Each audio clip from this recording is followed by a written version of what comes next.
राधे राधे दोस्तों, सावन का पावन महीना प्रारंभ हो चुका है। आज की हमारी इस वीडियो में हम सावन के सोमवार की पौराणिक कथा लेके आए हैं। एक समय की बात है, अमरपुर नामक नगर में एक अमीर साहूकार रहता था। उसके कोई संतान नहीं थी, जिसके कारण वह बहुत दुखी रहता था।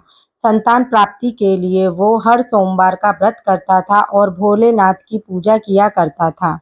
संध्या के समय मंदिर में जाकर घी का दीपक जलाया करता था तथा उसकी भक्ति को देखकर माता पार्वती बहुत प्रसन्न हुई और भोलेनाथ से कहने लगी, हे प्राणनाथ, ये आपका सच्चा भक्त है, कृपया करके इसकी मनोकामना पूरी कर दें। यह सुनकर भोलेनाथ बोले, पार्वती, पूर्व जन्म के कर्मों के कारण इसके भाग्य में संतान सुख नहीं है। परंतु माता पार्वती नहीं मानी। तब भोलेनाथ ने स्वप्न में उस साहूकार को दर्शन देते हैं और संतान प्राप्ति के वरदान के साथ साथ ये भी बताते हैं कि उसका पुत्र अल्पायु होगा। उसकी आयु मात्र 16 वर्ष की होगी। यह सुनकर साहूकार प्रसन्न हो तो गया, परंतु साथ ही साथ चिंतित भी हो गया। ये सारी बातें उसने अपनी पत्नी को भी बता दी। पुत्र की अल्पायु की बात सुनकर साहूकार की पत्नी भी बहुत दुखी हुई, लेकिन साहूकार ने अपने सोमवार के व्रत का नियम नहीं छोड़ा। कुछ समय के बाद साहूकार के घर में एक सुंदर पुत्र पैदा हुआ, जिसका नाम उन्होंने अमर रखा।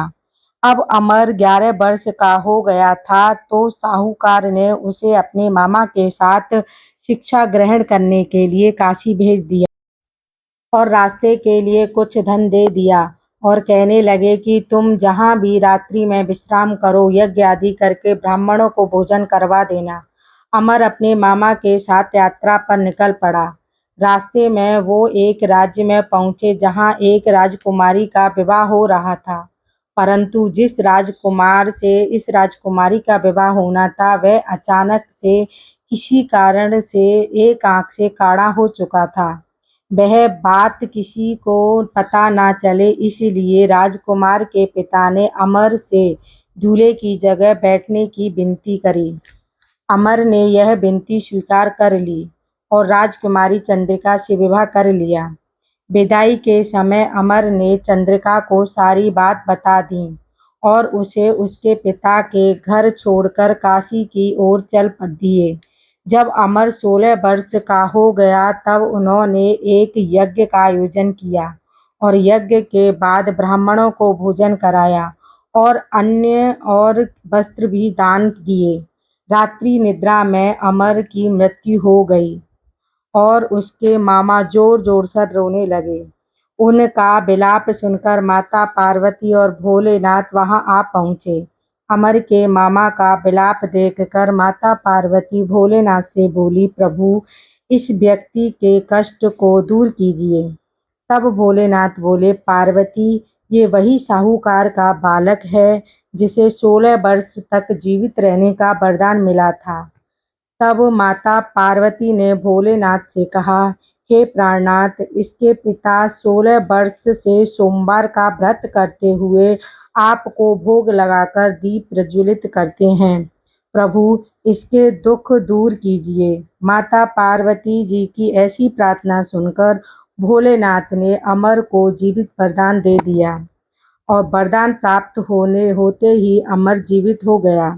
स्वस्थ होते ही वे अपने नगर की ओर लौट चलते हैं।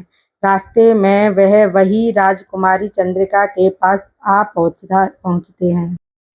रास्ते में वह राजकुमारी चंद्रिका के पास पहुंचते हैं। वहां के राजा और राजकुमारी चंद्रिका ने उन्हें पहचान लिया और राजा ने राजकुमारी चंद्रिका को अमर के साथ घर की ओर विदा कर दिया। वहीं दूसरी ओर साहूकार और उसकी पत्नी जानते थे 16 वर्ष की आयु में उनके पुत्र की मृत्यु निश्चित है। इस कारण वो बहुत दुखी थे और कष्ट में अपना जीवन व्यतीत कर रहे थे। तब उनका पुत्र अमर राजकुमारी चंद्रिका के साथ घर पहुंचता है। अमर को नवविवाहित पत्नी के साथ देखकर साहूकार और उसकी पत्नी बहुत खुशी होते हैं। उसी रात भोलेनाथ ने साहूकार को स्वप्न में दर्शन दिया और कहने लगे, साहूकार, तुम्हारे सोमवार के व्रत से प्रसन्न होकर मैं तुम्हारे पुत्र को लंबी आयु प्रदान कर रहा हूँ। हे भोलेनाथ, जैसे दुख मैं पहले साहूकार और साहूकारनी को दिया, वैसा दुख किसी को मत देना। जैसे आपने उसके पुत्र की लंबी आयु प्रदान करी, इस कथा को सुनने वाले, कहने वाले और हुंकारा भरने वाले पर कृपा करना। जय भोलेनाथ, जय माता पार्वती।